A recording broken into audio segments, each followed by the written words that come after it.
मैं शिव कुमार मिश्रा, सह आचार्य इतिहास। आज का हमारा टॉपिक है मौर्य कला।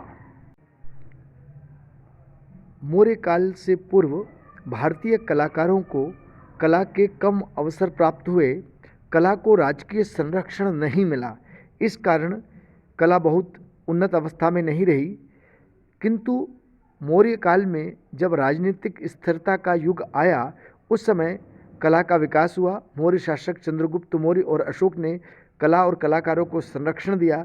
विशेषकर मौर्य सम्राट अशोक ने कला को विशेष रूप से संरक्षण दिया और अशोक के समय विशेष रूप से मौर्य कला अपने चरम पर पहुंची।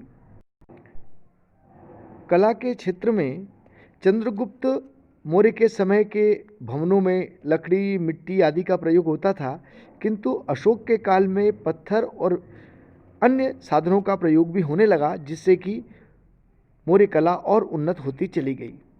मौर्य युग में शिल्प कला के अंतर्गत हम दो भाग देखते हैं, स्थापत्य कला और मूर्ति कला। तो सबसे पहले देखें स्थापत्य कला। स्थापत्य कला में स्तंभ, भवन, स्तूप, गुहाग्रह आदि प्रमुख रूप से आते हैं।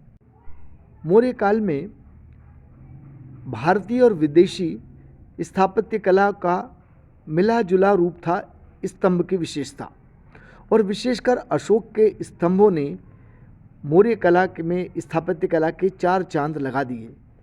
अशोक के समय बने हुए स्तंभ एकाश्म थे, यानी एक ही पत्थर के बने हुए थे। प्रत्येक स्तंभ एक ही पाषाण खंड से बना हुआ था और ये मुख्य रूप से चुनार के बलुआ पत्थर से बना हुआ था। इसकी लंबाई लगभग 40 से 50 फीट तक थी।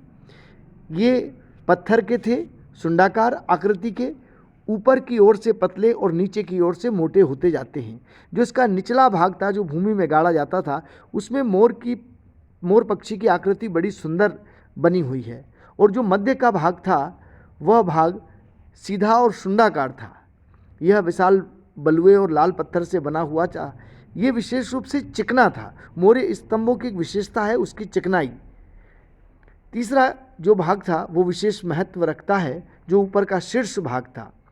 शीर्ष, हर स्तंभ के शीर्ष भाग यानी ऊपरी भाग पर एक पत्थर के टुकड़े को हाथी, घोड़ा, सांड, सिंह आदि के आकार में तराशकर बनाया गया था, और कहीं कहीं स्तंभों पर पशुओं की ये आकृतियाँ चारों ओर बनी हुई हैं और उनके पीठ के हिस्से बीच में मिले हुए हैं। सारनाथ स्तंभ का शीर्ष भाग बहुत महत्वपूर्ण है।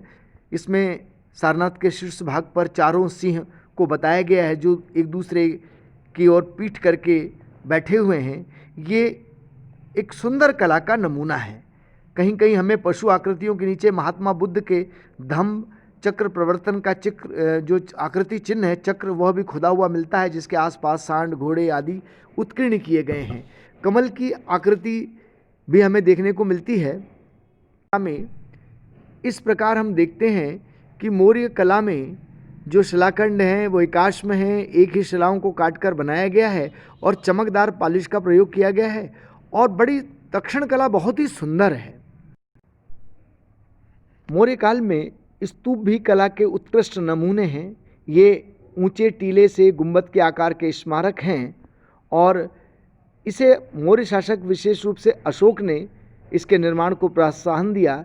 ये ईंट या पत्थर के बने हैं। इनकी ईंटों की जालीदार बाड़ बड़ी सुंदर ही बनाई गई है, बड़ी कलात्मक बनाई गई है, और स्तूपों का निर्माण मुख्य रूप से बुद्ध और बोधिसत्व के अवशेषों को रखने के लिए किया गया है।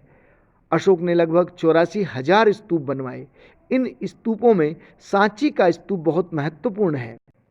सांची के स्तूप का निर्माण अशोक ने करवाया। बाद के काल में इसका विस्तार हुआ। इस स्तूप की बाड़ और इसके तोरण द्वार कला की दृष्टि से बड़े ही उत्कृष्ट हैं। चीनी यात्री ह्वेनसांग ने अपने भारत भ्रमण के समय भारत और अफगानिस्तान के विभिन्न स्थानों पर स्तूपों को देखा था, जिनका उसने वर्णन किया है। मौर्य काल में भवनों का निर्माण मुख्य रूप से हुआ। राजमहल, भवन आदि बने, और इसमें चंद्रगुप्त मौर्य और अशोक के समय भवन जो बने वो महत्वपूर्ण है।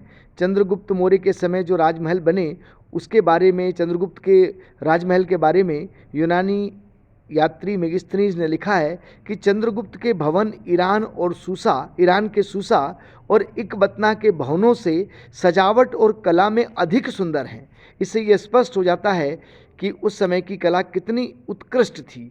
चंद्रगुप्त मौर्य के समय जो भवन बने उनमें मुख्य रूप से लकड़ी और ईंटों का प्रयोग हुआ, किंतु जब अशोक का समय आया तो इस समय पत्थर का उपयोग होने लगा।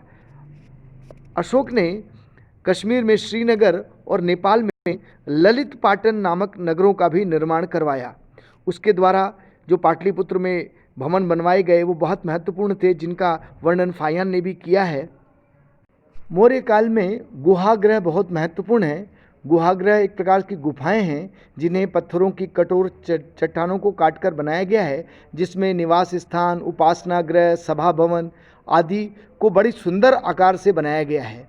इस शैली का प्रारंभ वास्तव में अगर माना जाए तो मौर्य युग से प्रारंभ होता है। मौर्य शासक अशोक और उसके पुत्र दशरथ ने कई महत्वपूर्ण सुंदर गुहागृह बनवाए। मौर्य युग में नागार्जुन और बराबर की पहाड़ियों में जो गुफागृह हैं वो बड़े ही सुंदर बनाए गए हैं। मौर्य युग में मूर्ति कला की उत्कृष्टता हमें देखने को मिलती है। इसमें यक्ष और यक्षिणियों की मूर्तियां हैं, अन्य मूर्तियां हैं, स्तंभ हैं। जैसे यक्ष यक्षिणियों की मूर्ति में मथुरा के पास परखम में यक्ष की सुंदर मूर्ति मिली है। बेसनगर की स्त्री की मूर्ति बहुत सुंदर है। पटना और दीदारगंज में जो मूर्तियां मिली हैं उसकी भाव भंगिमा बहुत ही सुंदर है, ऐसा लगता है कि मूर्ति बोल रही हो। सारनाथ के स्तंभ बहुत प्रसिद्ध हैं। इस पर जो शेर बना हुआ है वो अशोक के समय की मूर्ति कला का उत्कृष्ट नमूना है। रामपुरवा का जो स्तंभ है, इसके शीर्ष भाग पर जो सांड की मूर्ति बनी हुई है वो बहुत ही सुंदर मूर्ति है। मौर्य कला के बारे में ये कहा जाता है कि इस काल की कला भारतीय और विदेशी तत्वों का मिश्रण है।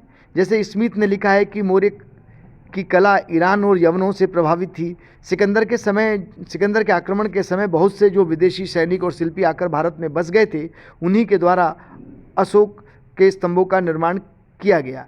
किंतु इस स्मिथ की मान्यता ठीक प्रतीत नहीं होती है, क्योंकि अशोक से पहले पत्थरों का प्रयोग भवन निर्माण में किया जाता था।